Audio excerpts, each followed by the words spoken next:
Bendito Dios y Padre nuestro y de nuestro Señor Jesucristo, le damos a Dios, Señor, toda la gloria y toda la honra, porque reconocemos, Señor, que solamente tú eres Dios, porque reconocemos, Señor, tu misericordia, tu bondad, tu gracia infinita, tu amor infinito para nosotros, criaturas no dignas de ello. Te alabamos, Señor, por ello. Te alabamos porque tú nos has creado para tu gloria y porque nos has salvado para tu gloria. Esta mañana queremos pedirte perdón por nuestros pecados. Nos presentamos ante ti confiando en la obra de Cristo, porque también te damos gracias, Señor. Y queremos en esta mañana, Padre, pedirte que complacido tú en nosotros, por Cristo, nos asistas en esta mañana. Nos des de tu gracia, nos des iluminación por medio de tu Santo Espíritu para poder, Señor, entender tu palabra.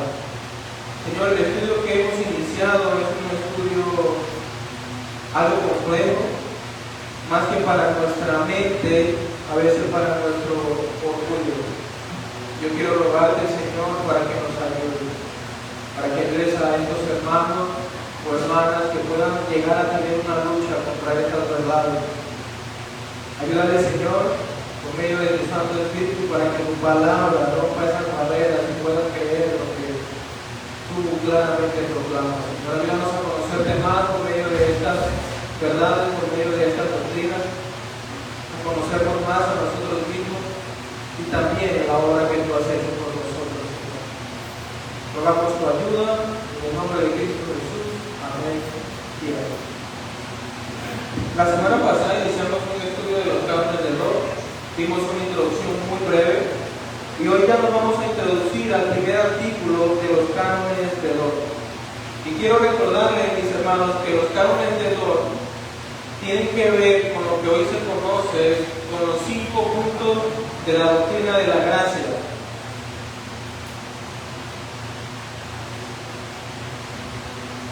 Por los 5 puntos del calvinismo, por los 5 puntos de la gracia soberana. Cuando usted escuche eso, usted tiene que trasladarse inmediatamente a los cánones de Lord. Estamos hablando de lo mismo. Comentaba con el pastor John, y los cánones de Lord actualizados son los 5 puntos del calvinismo que hoy se conocen con el agnóstico, el Tulio. Así lo van a encontrar muchas veces ustedes dentro de la teología reformada actual y muchas veces dentro de alguna serie. Si ustedes van a YouTube, ustedes van a encontrar una serie que tiene Sujel Michelin y el fondo es un tulipán, ¿sí? Obviamente en inglés es tulip y tiene que ver con el acróstico que perfila esta doctrina. Sin embargo, cuando se elaboraron los cánones de Lord, como yo expliqué la semana pasada, ellos no empezaron, bueno, nuestro primer punto es la depravación total del hombre. El segundo punto es la elección incondicional. No estaban establecidos así como puntos aún. Ellos simplemente enseñaban lo que creían que las escrituras claramente enseñaban.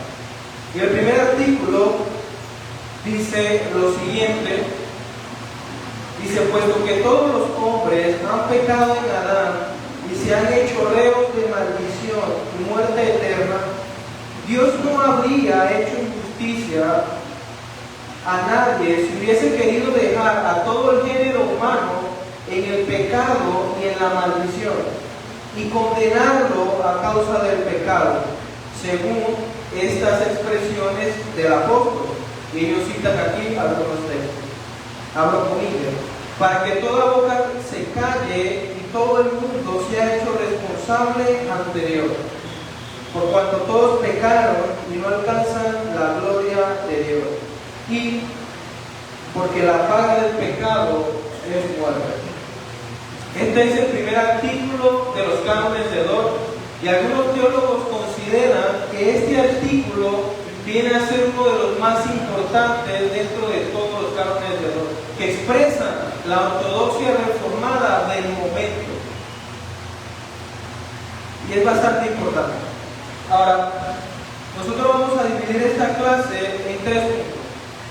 El primero va desde lo que dice puesto que todos los hombres han pecado en Adán.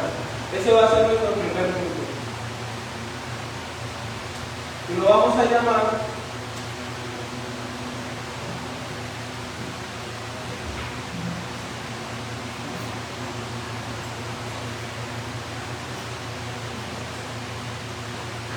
la culpabilidad universal.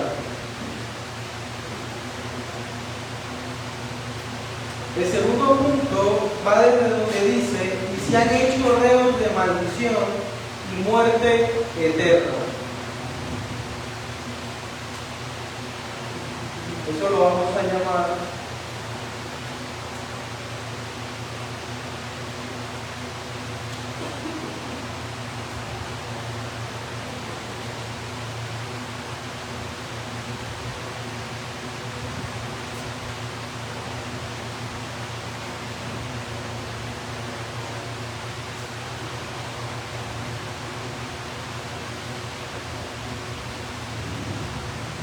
el castigo acarreado por la humanidad.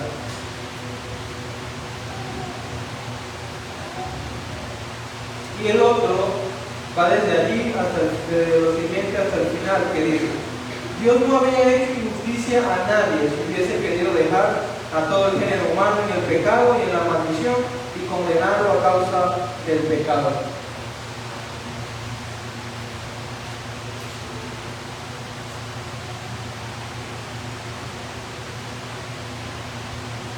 Lo vamos a llamar la justicia de Dios.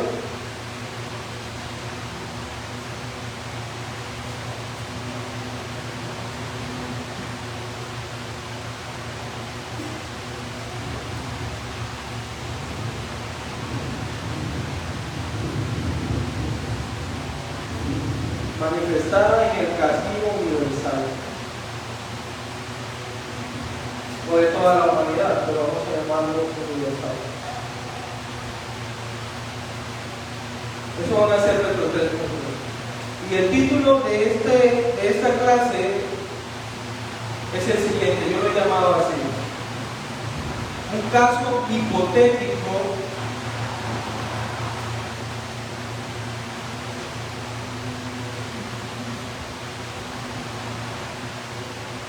de condenación universal.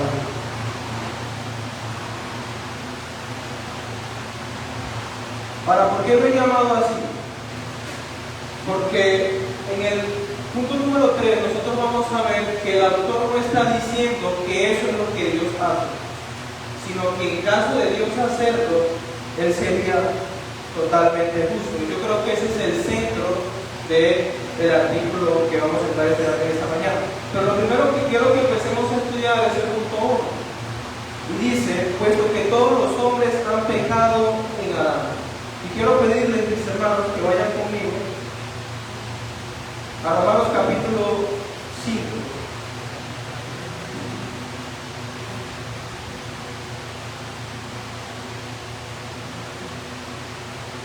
Y debemos recordar que esto es algo que nosotros como Iglesia Reformada siempre hemos estado enseñando desde nuestros inicios y lo seguiremos enseñando hasta el fin. Y la enseñanza o la doctrina de que todos hemos pecado en Adán no es algo que la teología reformada se inventó, es algo que extrayó o que extrajo claramente de las Escrituras. Y lo vemos principalmente en Romanos capítulo 5, versículo 12 en adelante. Y el autor empieza diciendo, es decir, Pablo: por tanto, tal como el pecado entró en el mundo por un hombre y la muerte por el pecado, así también la muerte se extendió a todos los hombres, porque todos pecaron.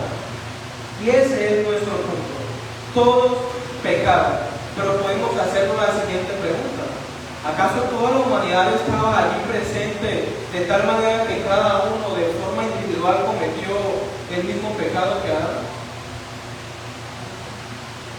¿A qué se refiere Pablo cuando dice que todos pecaron? Hablando del primer pecado. ¿A qué creen ustedes, mis hermanos, que Pablo está haciendo referencia?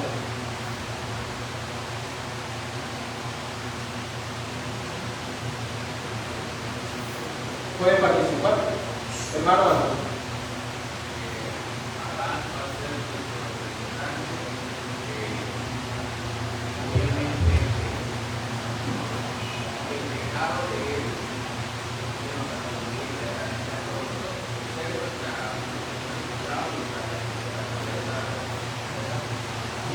cabeza federal. Entonces por eso es, no porque nosotros hayamos nacido en ese momento, sino porque el ser el primer humano y por el cual Dios iba a empezar a poblar toda la tierra, por esa razón se nos dice así en las Escrituras. Lo que dice el hermano Anderson es acertado. La razón es porque Adán pecó como nuestro representante, y para Dios es como si nosotros hubiésemos estado allí cometiendo el acto mismo. Ahora, alguno dirá, esto es injusto. Y yo, antes de demostrarle a la luz de las Escrituras que es justo, yo quiero hacerle la siguiente pregunta. Amigo, amiga, hermano, hermana, ¿usted qué piensa? ¿Que es injusto que a nosotros se nos haya atribuido el pecado de Adán? ¿No le parece injusto que también se nos haya atribuido la justicia de Cristo cuando usted no hizo nada? Eso sí no es injusto. ¿Por qué? Porque eso sí nos beneficia. Pero como lo de Adán nos afecta de forma negativa, yo de una vez digo, eso es injusto. Una persona que a mí me dice, en una discusión teológica, que eso es injusto, yo, antes de argumentarle o demostrarle desde Génesis que eso es justo a través de la teología pascual, yo prefiero hacerle esa pregunta. Porque él tendría que entonces decir que la imputación de la justicia de Cristo a favor de nosotros también es injusta. Ahora, pensémoslo así. ¿Es la imputación de Cristo a nuestro favor injusta? Así, si nosotros no estudiamos la teología del pacto, o si no existiera un pacto, sería injusto. Lo único que hace justo que la justicia de Cristo se nos pueda imputar es la teología pactual. Es la existencia de un pacto allí donde Cristo viene a fungir como nuestra cabeza federal. De no ser así, jamás se nos hubiera podido imputar la justicia de Cristo. Sería injusto totalmente. ¿Nunca se han puesto ustedes a pensar eso? Es importante considerarlo, porque eso nos va a llevar a nosotros, mis hermanos, a ver lo importante, lo vital de la teología pascual para nosotros poder entender todas las escrituras. Ahora, para considerar acá lo de la imputación del pecado de Adán, vayamos a Génesis rápidamente. Génesis capítulo 2, versículo 16.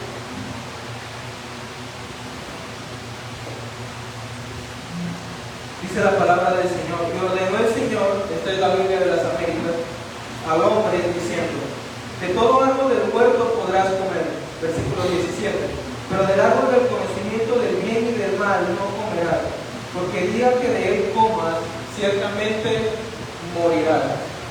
Cuando el Señor establece este mandamiento hacia Adán, lo que está realizando aquí es un pacto, cosa que ya nosotros estudiamos de forma superficial, pero creo que es suficiente para poder entender lo que estamos viendo en esta mañana. Entendemos que entonces, si Adán obedecía, las consecuencias beneficiarias en ese sentido recaerían no solamente sobre él, sino también sobre todos aquellos que eran representados por él, a saber, toda la humanidad. Pero si Adán desobedecía, las consecuencias no solo recaerían sobre él, sino sobre toda la humanidad, y esto de forma legítima. Dios no sería injusto por culpar a toda la humanidad por el pecado de Adán. De hecho, ningún hombre que conoce esta doctrina reclamaría en contra de él. Adán no protestó de por qué sus pecados tenían que recaer, o la culpa de sus pecados tenía que recaer sobre sus hijos.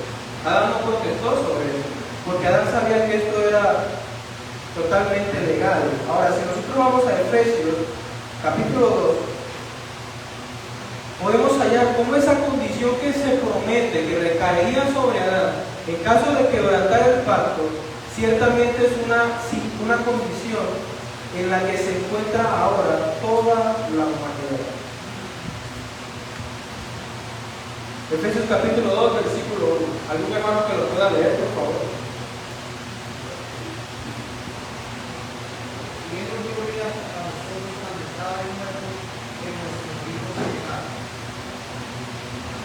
Versículo 2.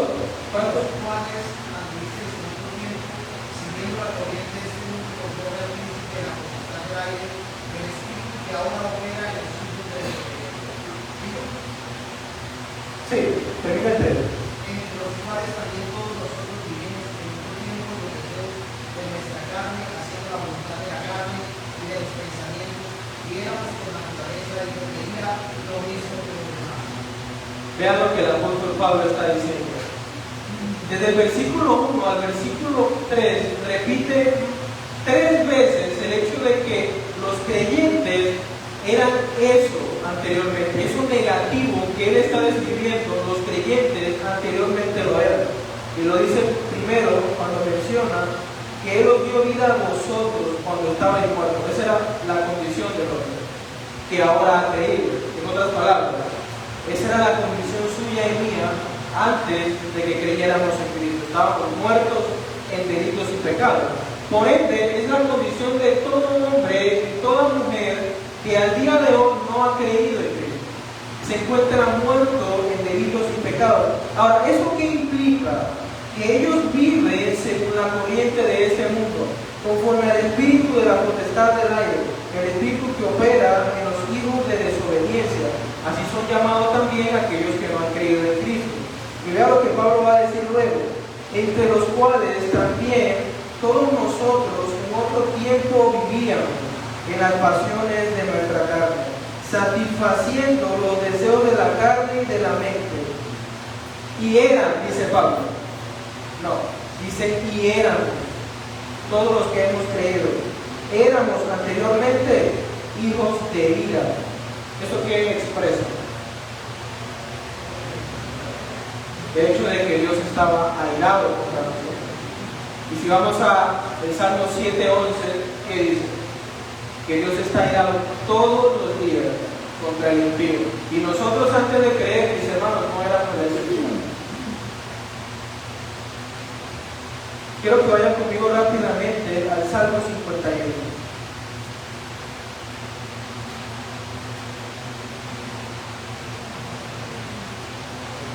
Salmo 51, versículo 5. Me gusta cómo lo dice esta traducción.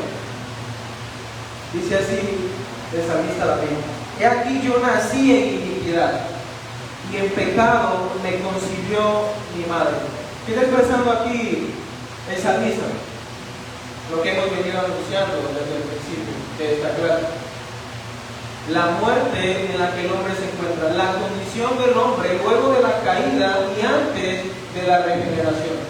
Muerto en delitos y pecados. Ahora, mi hermano, algo que yo quiero que ustedes entiendan y empiecen a discernir, y creo que lo he repetido muchas veces, pero no me cansaré de repetirlo, es el hecho de que aprendamos a discernir la condición en la que el hombre cayó. Cuando hablamos de la condición del hombre, hablamos de un estado natural y de un estado legal. Hay una maldición o una consecuencia tanto legal como natural. Cuando hablamos de la natural, nos estamos hablando a la muerte espiritual y física que el hombre va a sufrir luego de la caída. Cuando se le dice, si comes del árbol ciertamente morirás. El hombre no muere inmediatamente en el sentido físico, porque Dios es un Dios lleno de gracia, y de morir Adán allí no habría lugar para que la persona de Cristo hubiese venido al mundo, ¿cierto? Pero el hombre desde ese momento empieza a desgastarse, entra en una condición donde la enfermedad puede tener lugar en su vida, donde va a empezar un proceso donde él va a ir del polvo hasta volver al polvo, cosa que no iba a pasar en caso de que el hombre hubiese obedecido. Adán pudo haber hecho que todo fuera más fácil. Si Adán hubiese obedecido, ¿saben ustedes qué habría pasado? La glorificación sería. Pero como Adán no obedeció, sino que desobedeció, lo que vino fue la muerte, física y espiritual. Y espiritual significa el hecho de que quedaron, o el hombre quedó apartado de Dios en una condición donde su ser se inclina al pecado con toda naturalidad, sin ningún tipo de problema. Es por eso que el hombre ama el pecado.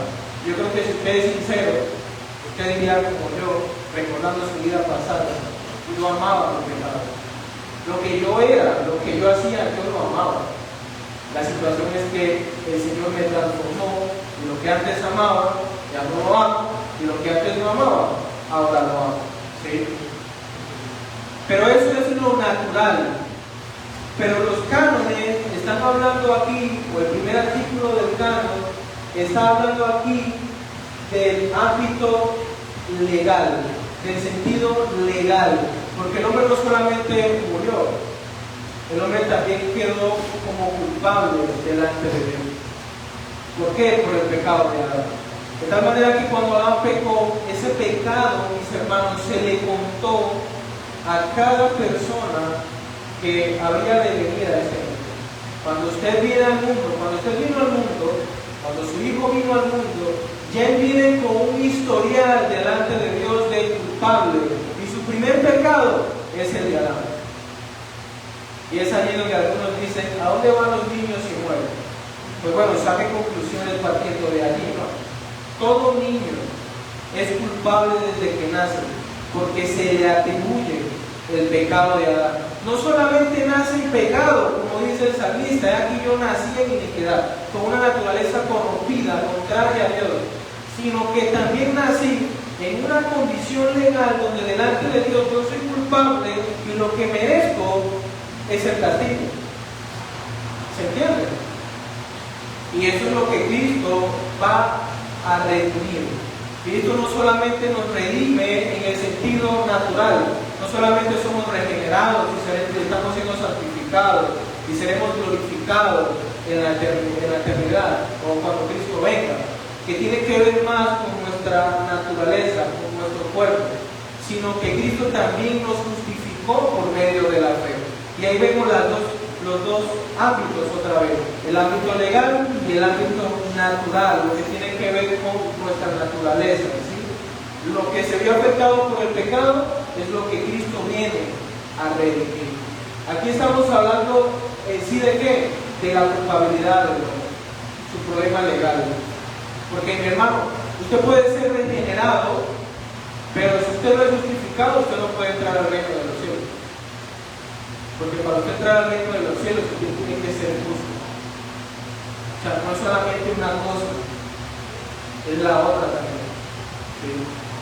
Usted puede ser justificado, pero si no es regenerado, obviamente sabemos que eso no tendría sentido, porque lógicamente la regeneración precede a la justificación, porque la regeneración es la que me va a dotar con el don de la fe y el arrepentimiento. Pero imaginemos que eso fuese posible. Seríamos personas declaradas justas, pero que estaríamos viviendo una vida como la del mundo. Totalmente. No podríamos en ningún sentido ser capaces de obedecer a Dios, porque nuestra naturaleza seguiría siendo del todo contraria a Dios, a su mandamiento, a su ley. Pero mis hermanos, quiero que entiendan ustedes que esta es la condición en la que el hombre viene al mundo, por el pecado de Adán. Adán empezó a fungir como cabeza federal, como representante de toda la humanidad. ¿Por qué? Porque a Dios le plació hacerlo así. Ese fue el plan de Dios, relacionarse con la humanidad por medio de pactos. Y al establecer pactos, se establece una cabeza federal. Hermanos, y demos gloria a Dios porque es así. Porque de no ser por cabeza federal, usted y yo, de alguna u otra forma, habríamos pecado, al igual que Adán, habríamos caído en un estado de muerte, de corrupción, de culpabilidad delante de Dios. Pero luego, ¿cómo haríamos para ser redimidos? ¿Podría usted salvarse a sí mismo de alguna manera? No. Había la necesidad de un representante federal, representante que luego Dios mismo se encargaría de proveer, un representante eficaz, capaz, no como el primer Adán, sino uno mejor, el cual es Cristo. Así que dé gracias a Dios porque todo es por medio de una cabeza federal. De lo contrario, usted y yo estaríamos perdidos aún. Entonces, mis hermanos, ese es el primer punto de lo que dice el artículo de los cánones de Dios. Los cánones de Dios no se ocupan en primera instancia en explicar lo que significa la muerte espiritual o la culpabilidad del hombre. Ya lo da por sentado. Es como la escritura en Génesis 1. Ella no está explicando la existencia de Dios. Ella está dando por sentada la existencia de Dios y dice, en el principio Dios. Los cánones de Dios dicen, puesto que todos los hombres han pecado en Adán, lo da por sentado. No se van a poner a discutir esta cuestión. Sin embargo, más adelante van a explicar lo que esto significa. Mi hermano y mi hermana, si usted no entiende esta doctrina, no se preocupe. Ocúpese en estudiarla hasta entenderla. Pero si usted la entiende, mas no la acepta, preocúpese. Porque usted está yendo en contra de lo que el Señor ha hablado en su palabra. Ahora, yo no estoy diciendo que esta doctrina sea la más bonita y fácil de aceptar. Yo sé que no lo son. Pero Dios no nos dijo a nosotros, acepta lo que te parezca y eso guarda. No, es todo lo que Él dice en su palabra. Nuestro segundo punto es que el hombre se ha acarreado un castigo. Toda la humanidad se ha acarreado un castigo. Ahora, ¿quién es el culpable principal de esto? Adán, por su desobediencia. ¿Sí? Pero de ahí que algunos dicen que cuando lleguemos al cielo todos vamos a ir a Adán y a decirle a Adán lo que hiciste, ¿no? Pero ninguno va a poder hacer eso, porque si usted o yo hubiésemos estado en la condición de Adán, hubiésemos hecho lo mismo. ¿Sí? Aquí no habría un caso hipotético, no cabe un caso hipotético donde usted y yo hubiésemos hecho otra cosa. Habríamos hecho lo mismo. Entonces, Adán es el causante principal de acarrear ese castigo, no solamente sobre él, sino sobre toda la humanidad. Pero si entendemos el hecho de que en Adán todos pecamos, de cierta manera también todos nosotros nos encargamos de traer ese pecado al mundo. Pero mi hermano, no se preocupe. O bueno, mejor dicho, mi amigo y mi amiga, porque los que son hermanos no van a cumplir el castigo. Pero, amigo y amiga, no se preocupe porque usted no va a ser castigado simplemente por el pecado de Adán. Usted va a ser castigado por todos y cada uno de los pecados que usted ha cometido, porque usted también ha pecado. Pero en última instancia, el pecado por el que usted va a ser castigado es por no haber creído en Cristo. Esto lo digo para que no piensen algunos con una mente fatalista y extremista de decir, bueno, al final yo voy a ser castigado solo por el pecado de Adán. No. En primera instancia es por el pecado de Adán. En segunda instancia por su pecado. Y en tercera y última, por rechazar a Cristo. Ahora, ¿cuál es ese castigo? ¿Cuál es esa maldición que el hombre acarreó sobre sí? Lo tenemos claramente en Génesis capítulo 3, mis hermanos. Vayamos a ver.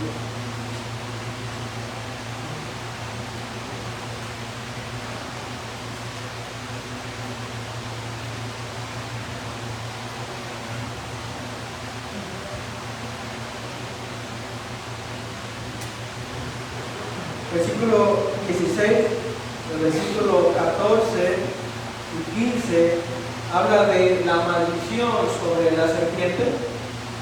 Versículo 14 dice, a la mujer dijo, en gran manera multiplicaré tu dolor en el parto, con dolor darás a luz los hijos, y con todo tu deseo será para tu marido, y él tendrá dominio sobre ti. Ley de descarte.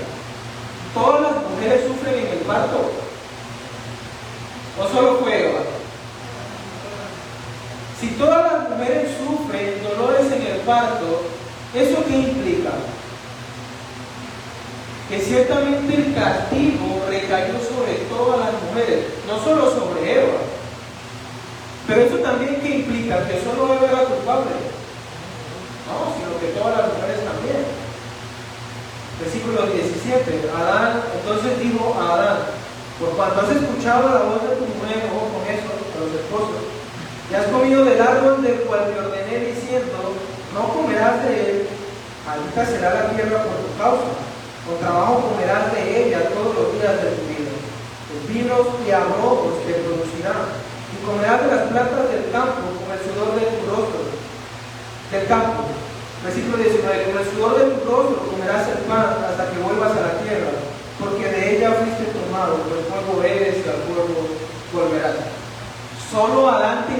sudarse la frente para poder comer? ¿O es algo que todos tenemos que hacer? En la conferencia en Medellín, algo que nos llamó bastante la atención al hermano Frey, Juan José y a mí. Bueno, en ese momento a ellos, es el hecho de que su vez dice, hasta el que está en una oficina con aire acondicionado, tiene que sudar para poder comer. ¿Por qué a ellos? Porque pues ellos tienen la bendición y ahora yo con ellos de trabajar en una oficina, ¿no? Pero independientemente de que sea una oficina, de que sea en la calle, de que sea donde sea, usted tiene que sudarse, usted tiene que cansarse, agotarse para poder comer. Entonces eso implica que el castigo no recayó solo sobre Adán, recayó sobre toda la humanidad.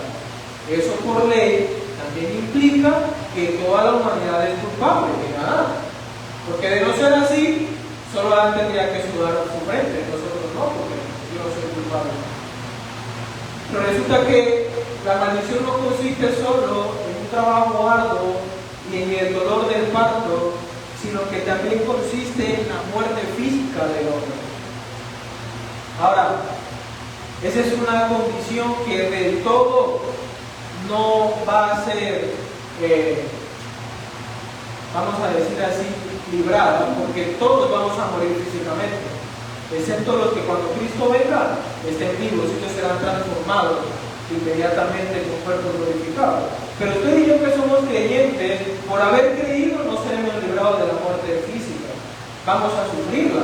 El punto es que la muerte física ya no será para nosotros algo malo, como lo es para los que no han creído en Cristo. Y como algunos dicen, es simplemente un pasaje al reino de los cielos. Pero entonces vemos que la consecuencia del pecado de Adán es la muerte. Y eso es lo que expresan aquí los cánones del orden. Ahora, mis hermanos, si nosotros vamos a a Romanos,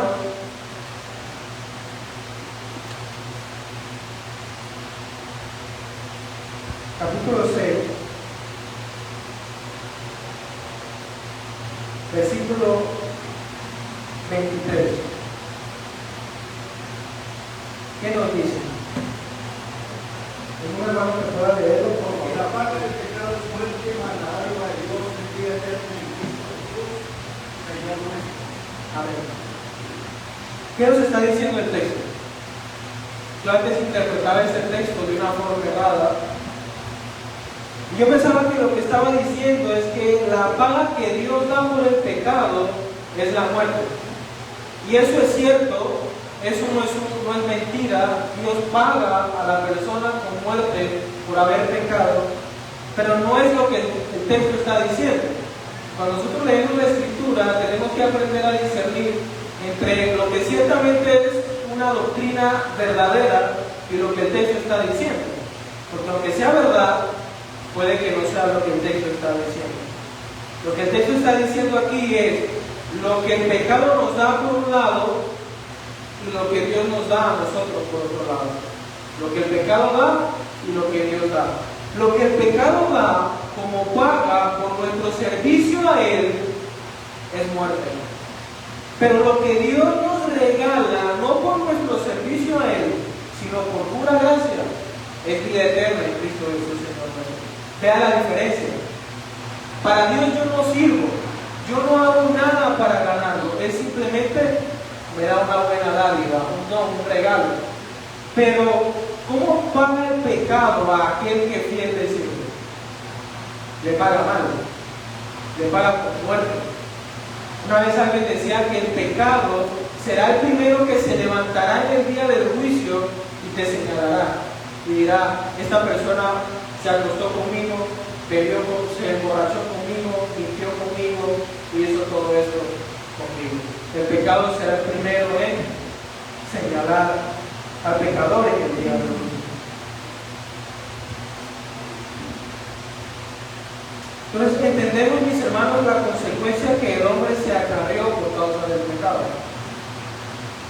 Y sigue diciendo el primer artículo: teniendo en cuenta que todos han pecado en Adán y por ende han acarreado sobre sí esta condición, Dios no habría hecho injusticia a nadie si hubiese querido dejar a todo el género humano en el pecado y en la maldición y condenar a causa del pecado y condenarlo, a causa del pecado. Lo que el texto nos está planteando, mis hermanos, es el hecho de que nosotros debemos entender que Dios sería justo si Él hubiese condenado a toda la humanidad. ¿Sí? Y aunque, como nosotros profesamos, Dios ha decretado el pecado, y Dios decretó el pecado de Adán, porque nada sucede sin que Dios primero lo decrete. Eso no quiere decir que Dios sea culpable. Recordemos que Dios decreta todas las cosas, pero también establece medios secundarios por los cuales han de llevarse a cabo estas cosas. Y Dios decretó la caída de la humanidad, pero Dios causó la caída de la humanidad. Dios forzó la voluntad del hombre para que pecara. Dios sedujo al hombre para que pecara. Dios le presentó al hombre el pecado. Dios no hizo ninguna de estas cosas, mis hermanos. Aunque en el plan de Dios estaba la caída del hombre, a fin de que luego Cristo pudiera entrar en el plan de Dios o formar parte de ello y ser glorificado, no quiere decir que Dios sea culpable del pecado. Nosotros bien vemos que Adán voluntariamente peca, porque Dios claramente le dice: no comerás del árbol de la ciencia del bien y del mal, porque el día que de él comiere, ciertamente morirá. Y cuando Dios creó al hombre, como nosotros ya vimos en el catecismo ortodoxo, cuando lo estuvimos viendo en el otro local, antes de yo irme al seminario, consideramos el hecho de que Dios creó al hombre a su imagen y semejanza. ¿Y qué significa esto, mis hermanos? A ver, ¿quién lo recuerda? ¿Qué significa que Dios haya creado al hombre a su imagen y semejanza?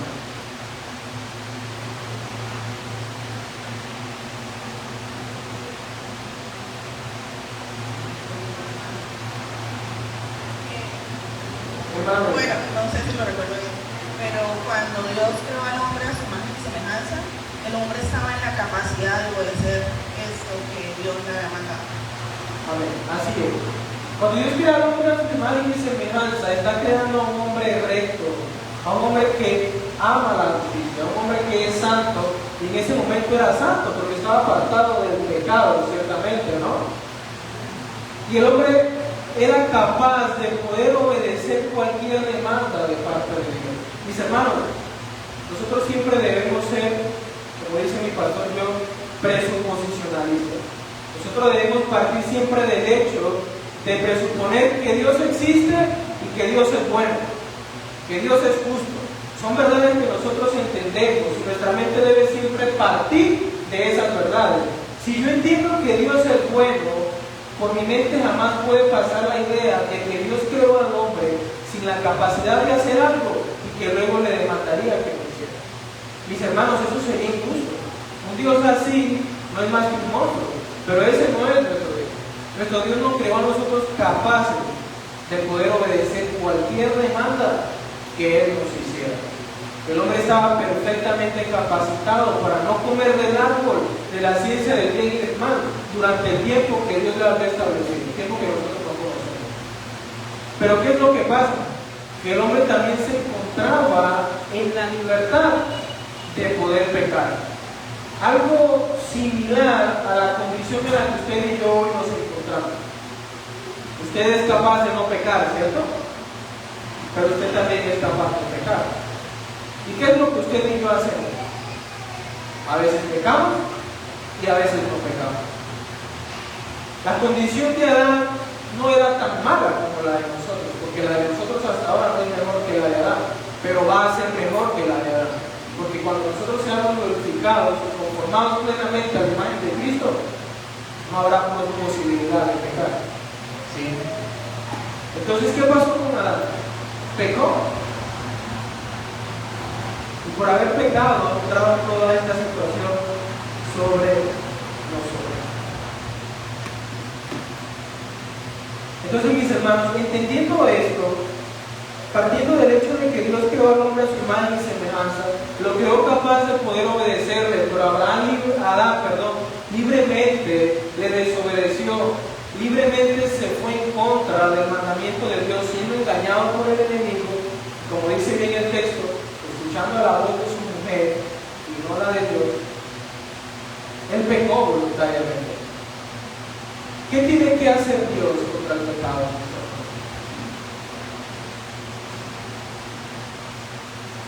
Hay un texto que desde mis primeros años en la fe reformada, un año después de yo haber creído, siempre me ha llamado la atención.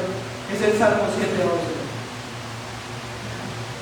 Decía un predicador, muchos colocan en sus carros, Cristo te ama, ¿no?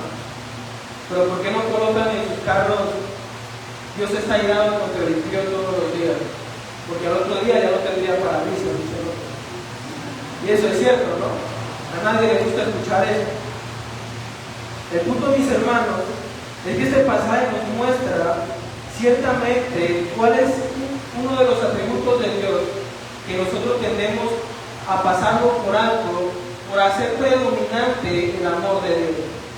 Y eso está mal, porque ningún atributo es mayor que otro. Y vean lo que dice el Salmo 7:11. Él no empieza diciendo Dios está airado contra el impío todos los días. Él va a dar una razón de por qué Dios está airado contra el impío todos los días. Y esta razón es el carácter de Dios, es el atributo de la justicia de Dios. Y vean lo que dice, versículo 11. Dios es juez justo. Por lo tanto, es un Dios que es airado contra el impío. Vean lo que dice, cómo lo expresa la Biblia de las Américas. Dios es juez justo y un Dios que se indigna cada día contra el impío. Mis hermanos, en esto nuestro Dios se diferencia de todos los dioses que los paganos han inventado. ¿Saben por qué? Porque los dioses paganos, ustedes los estudian no les estoy diciendo que investigue cada dios del mundo pagano, simplemente tienen que leer el Antiguo Testamento y se van a dar cuenta que estos dioses se deleitaban en el pecado de su pueblo. ¿Cómo eran adorados ellos? Por medio de orgías y borracheras. Y para Dios eso es pecado, y Dios lo condena y lo castiga. Y Dios ahí se muestra totalmente apartado de lo que es la mente humana, porque el hombre creó dioses conforme a su semejanza, conforme a su pecado, pero nuestro Dios es totalmente distinto. Y mis hermanos, como Dios es un Dios justo, que apliquemos aquí un poquito de lógica que todos nosotros tenemos, porque Dios nos creó así, porque Él también lo es. Pensemos en lo siguiente. Si toda la humanidad es culpable delante de Dios por el pecado de Adán, y sabemos que nos guste o no, esto lo enseñan las Escrituras, y que por haber pecado el castigo recayó sobre toda la humanidad, ¿acaso sería injusto que Dios castigara a toda la humanidad, teniendo en cuenta que por cuanto Dios es justo, Él debe castigar siempre el pecado? No sería injusto, mis hermanos. De hecho, Dios podría hacer esto y ninguno de nosotros podría reclamar cosa alguna. En la mente de Dios, y no quiero ser dogmático acá, pero quiero pensar que solamente había dos opciones: o castigar a toda la humanidad, bueno, tres opciones: o castigar a toda la humanidad, o salvar a toda la humanidad, o salvar a uno y castigar a otro. Pero nunca estaría la opción de no castigar a nadie y tampoco jugar un papel salvífico en pro de la humanidad, ¿no? ¿Por qué Dios no los castigó a todos? Vengan al próximo domingo, ahí tendrán la respuesta. ¿Por qué Dios no los salvó a todos? Esa se las voy a dar ahorita. Vamos a ir a Romanos capítulo 9.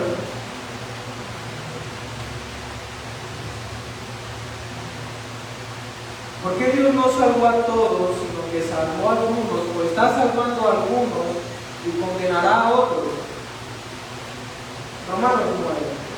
Yo creo que Romanos 9 es uno de los mejores textos que tiene la Escritura para defender esta doctrina de la elección que se ve implícita acá. Porque Pablo viene hablando desde el versículo 1 hasta el versículo 13, perdón, el hecho de que Dios escogió a unos y a otros no. Pero pues esto no es muy bonito, ¿cierto? ¿Y qué va a decir Pablo en el versículo 14, adelantándose a lo que la humanidad puede pensar? Algunos dicen que Pablo tenía en su mente a un arminiano, ¿sí? Pero obviamente no tenía un arminiano en mente porque no existía, pero sí alguien que pensaba de esa forma. Pablo se está adelantando a la posible oposición de ciertas personas. ¿Y qué va a decir Pablo? En forma de pregunta dice lo siguiente: ¿qué diremos entonces? ¿Que hay injusticia en Dios? Dice, de ningún modo.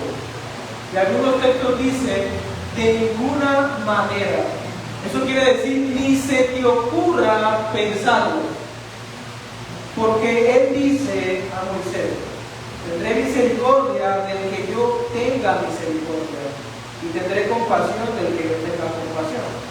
Una traducción actual puede ser, tendré misericordia de quien yo quiera y tendré compasión de quien yo quiera tener. Razón: la compasión y la misericordia no es algo que usted está obligado a dar a la persona. Dios no está obligado a tener compasión y misericordia sobre toda la humanidad. Él podía haber condenado a toda la humanidad porque era lo que la humanidad se merecía por haber pecado. Pero Dios en su amor decide darle misericordia a algunos, y a esos son a los que Él va a salvar luego. Pero Dios estaba en toda la potestad de poder condenar a la humanidad. Ahora, ¿por qué yo titulé esta clase un caso hipotético de condenación universal? Porque es lo que Dios pudo haber hecho, pero no es lo que hizo. Es una hipótesis, ¿sí? Es una hipótesis de algo que Dios pudo haber hecho. Y de haberlo hecho, Él habría mostrado a toda la humanidad su completa justicia y habría sido glorificado. Los ángeles le habrían alabado al condenar a toda la humanidad. Pero va a decir el artículo 2 que Dios no hizo eso. ¿Sí? Así que no voy a adelantarme a ello. Ahora, ahí mismo en Romanos 9,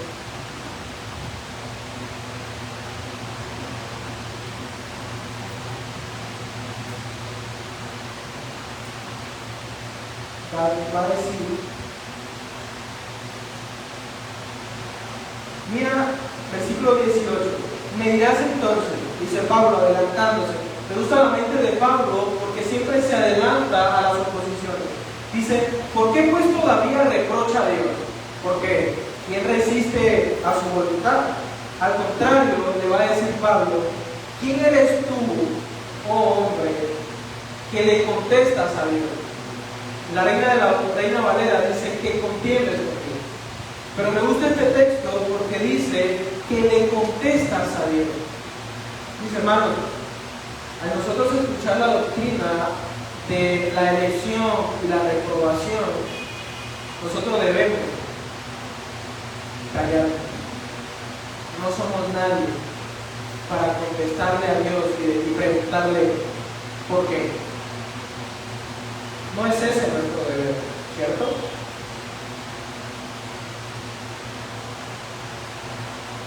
Pablo va a decir en el versículo 22, que si Dios, aunque dispuesto a demostrar su ira y hacer notorio su poder, soportó con mucha paciencia los pasos de ira preparados para la destrucción. Lo hizo para dar a conocer las riquezas de su gloria sobre los vasos de misericordia que de antemano Él preparó para gloria, es decir, nosotros, a quienes también llamó, no solo de entre los judíos, sino también entre los gentiles. En unos, Dios va a mostrar su plena justicia, y en otros va a mostrar su gracia y su misericordia. Y así Dios, en la totalidad de su ser y de sus atributos, será adorado. No sé, mis hermanos, si en relación a lo que hemos estado considerando sobre ese artículo hay alguna pregunta. Recuerden que estamos en la escuela dominical, ¿no? Y yo sé que hay cuestiones que son difíciles de entender. Pueden hacer sus preguntas.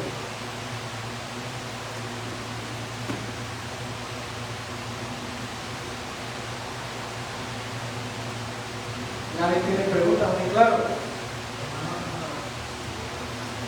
Hermano Andrés.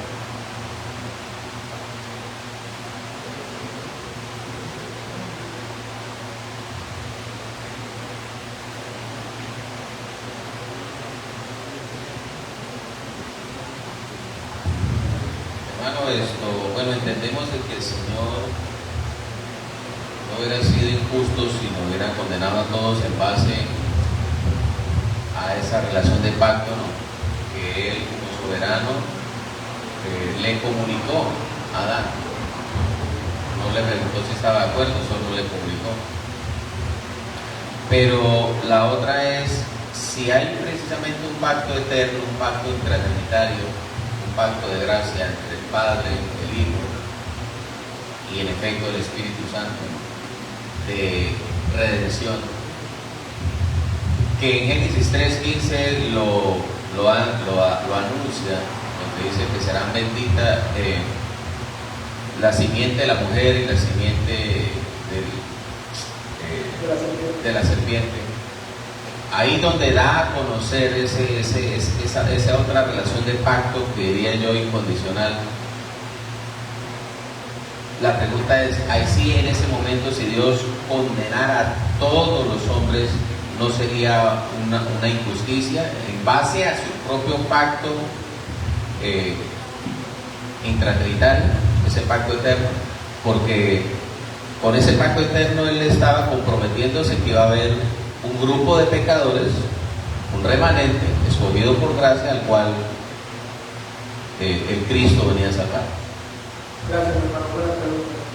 Cuando nosotros hablamos del pacto eterno, estamos hablando del primer pacto que hubo en la historia redentora, donde ni siquiera la humanidad existía, donde Dios no había creado nada, sino que solo existía Dios. Y como dice Juan capítulo 1, versículo 1, el verbo era con Dios, ¿sí? Así Cristo estaba con Dios el Padre, y el Espíritu estaba con Cristo y con Dios el Padre. Y allí hubo un acuerdo, vamos a llamarlo así, humanamente hablando, para que nosotros podamos entenderlo. Pero no es que los tres se sentaron y dijeron, ¿qué les parece si hacemos esto? No es así, pero nosotros lo pensamos así para poder entenderlo, ¿sí?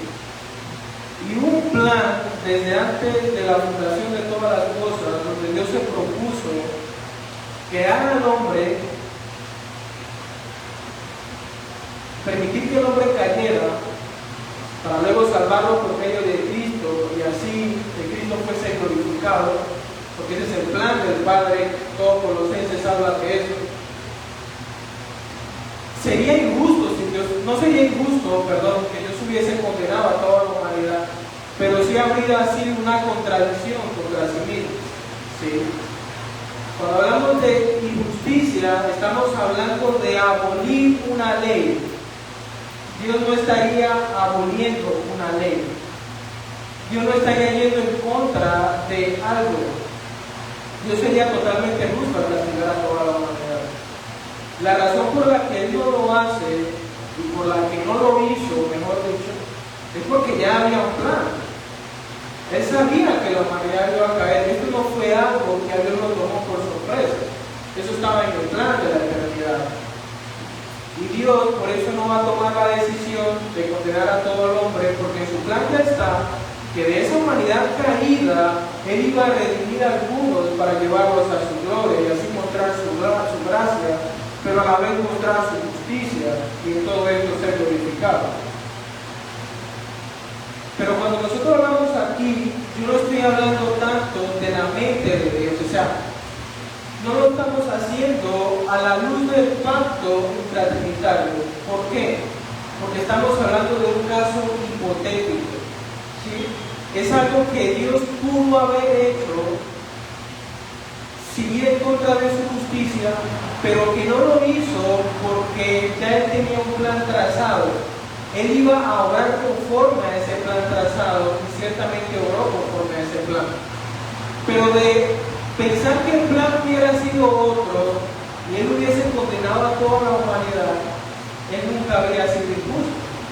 Pero si lo vemos como lo dice el hermano Anderson, no habría sido injusto contra la humanidad, pero sí se habría contradicho a sí mismo. Y ahí tendríamos un grave error de parte de Dios, cosa que Él no puede hacer, porque Él no es hombre para contradecirse, ¿sí? Entonces, esa es la cuestión. No sé si queda claro, pero si le responden, ¿no? ¿Sí?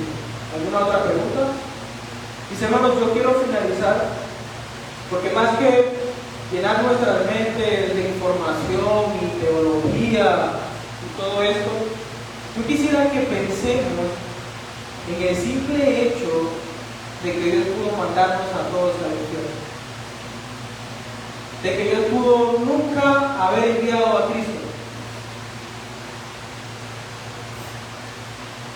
y sin embargo, en su amor, Él envió a Cristo, como dice Filipenses, hacerse hombre, humillarse hasta la muerte y muerte de cruz, que era la muerte más humillante. En el seminario pude descubrir, también a la luz de una pregunta que un hermano de acá me hizo, que muy probablemente cuando Cristo murió en la cruz, Él estaba totalmente desnudo allí. Su cuerpo no estaba tapado. Estaba como el de Adán cuando vino al mundo. A mí me daría vergüenza que las personas me vean. Lo que quiero hacer ver con esto es que no estando Dios en la obligación de redimir a la humanidad, y cuando hablo de la obligación, estoy hablando de Dios con el hombre, porque Dios consigo mismo ya estaba en la obligación de hacerlo a la luz del pacto trinitario, pero en relación al hombre, Él nunca estuvo obligado a redimirlo. Sin embargo, se digna a hacerlo, sabiendo que para hacerlo no tiene que sufrir algo ligero, sino que tiene que exponerse a un duro sufrimiento y a una muy grande vergüenza. Yo quiero que consideremos esto. Pudiendo Dios condenar, nos ha salvado a un alto costo. ¿Cuánto deberíamos nosotros valorar esto? Que Dios nos ayude, mis hermanos. Oremos. Bendito Dios y mi Padre, quiero darte gracias por este tiempo. Sé lo difícil de estas doctrinas y no pretendo